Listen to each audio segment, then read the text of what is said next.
पूछा है सवाल कि अभिभावक अच्छे से अच्छा करते हैं अपने बच्चों के लिए, लेकिन बच्चे उनको समझते नहीं, बच्चों में कोई अनुग्रह नहीं। तो पूछा है कि फिर बच्चों को सही रास्ते पर कैसे लेके आए। वो पुरानी कहानी सुनी है?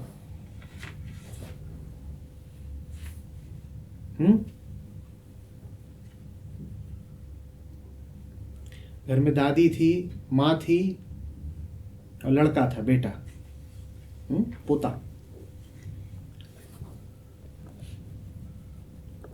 तो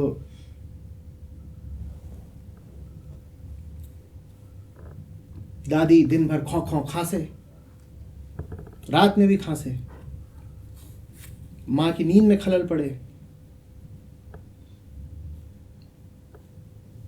तो माँ ने तय किया कि बाहर, जहाँ खाली ज़मीन है घर के बाहर, वहाँ पर एक दूर कमरा बनवा दिया जाएगा और दादी अब उसमें रहा करे।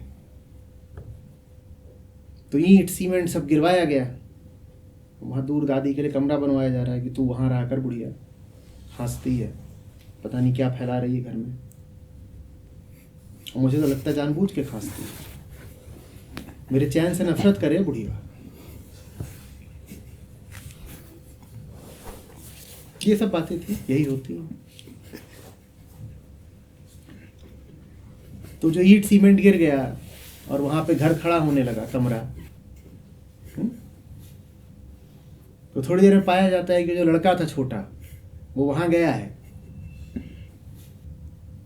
और थोड़ा थोड़ा सीमेंट और बालू और ईंट उठा उठा के कोने में छुपा रहा है। तो चोरी पकड़ी गई। माँ ने कान उमेठे, बोली क्या करता है? चोरी करता है। बोला चोरी थोड़ी कर रहा हूं, 20 साल बाद काम आएगा, तुम्हारे लिए भी तो बनाना पड़ेगा।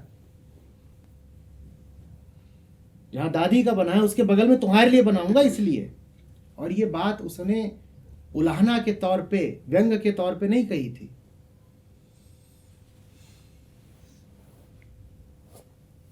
वो वास्तव में यही सोच रहा था कि ऐसा ही तो करना होता है।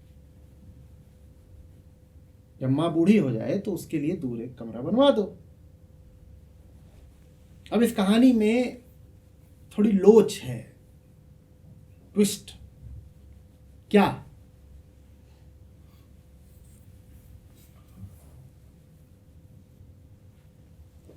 मैं जिस दादी की बात कर रहा हूं वो परम दादी है। कहानी तो हमसे ये कहती है कि जो तुम्हारी दैहिक मां हो, शारीरिक मां, उसकी इज्जत करो, उसका ख्याल रखो, तो तुम्हारा बच्चा फिर तुमसे मधुर संबंध रखेगा।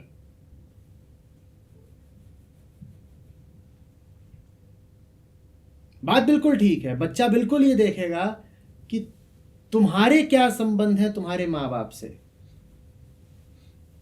पर वो जिन संबंधों को देखेगा, वो जिनके साथ तुम्हारे संबंधों को देखेगा, वो मात्र तुम्हारे दैहिक माँ बाप नहीं है। वो सबसे पहले ये देखेगा कि तुम्हारे असली माँ बाप से क्या संबंध है।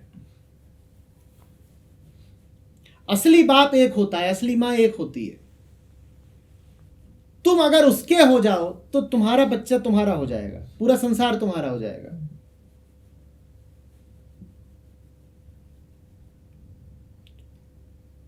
हम अपने बाप के नहीं हैं तो हमारा बच्चा हमारा कैसे होगा?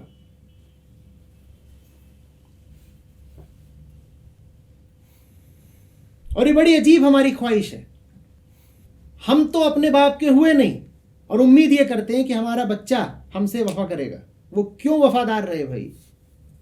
तुमने उसके प्रति निष्ठा दिखाई, वो तुम्हारे प्रति क्यों दिखाए?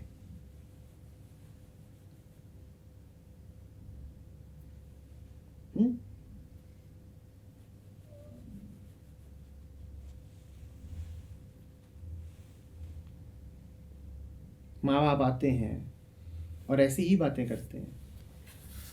कहेंगे हमने अपने बच्चे को सारे प्रभावों से मुक्त रखा, बड़ी उसकी कड़ी परवरिश करी, दिन रात हमने उसकी सेवा में लगा दिया, हमने उसको कहीं छिटकने, बिदकने, विचलित होने नहीं दिया। उसके पल पल का हिसाब रखा।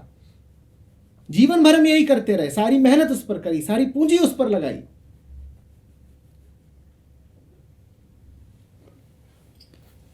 और आज वो जाकर के कहीं और बस गया है, हमारा नाम नहीं लेता, सुध नहीं लेता। तो मैं पूछता हूं कि ये बताइए कि आपके ही अनुसार बच्चे ने जो भी सीखा किससे सीखा? बोले हमसे सीखा।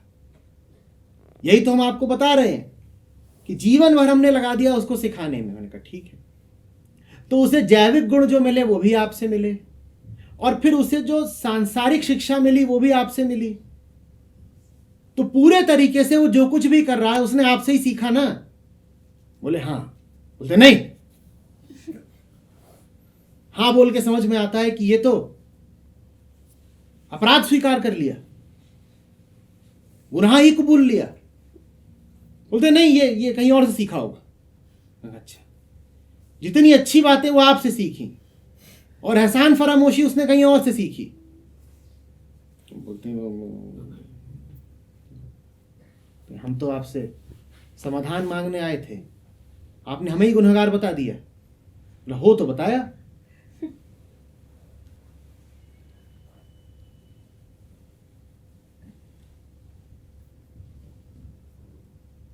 बच्चे पर सबसे ज्यादा प्रभाव आपका ही पड़ता है।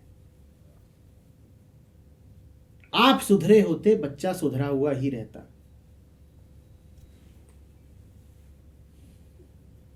और बच्चा सिर्फ वही नहीं सीखता आपसे जो उसको आप मौखिक रूप से सिखाते हो, वो आपका जीवन देखता है, आपके कर्म देखता है।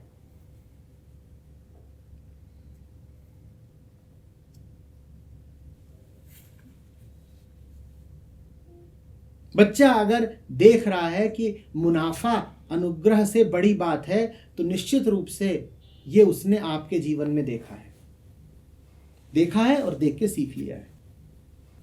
उसने आपके जीवन में देखा है कि आप अगर बच्चे को प्यार भी कर रहे हो तो उसके पीछे छुपी हुई मुनाफे की भावना है। तो फिर वो वैसे ही चलेगा, वैसे ही जिएगा। वो भी यही कहेगा कि मुझे जहां मुनाफा होता होगा मैं वहां जाऊंगा। अगर माँ बाप मुनाफे की भावना से प्रेरित होकर के मेरा पालन पोषण कर सकते हैं, तो अब जब मैं बड़ा हुआ हूं तो मैं भी तो अपना ही मुनाफा देखूंगा। उन्होंने अपना मुनाफा देखा, मैं अपना देखूंगा।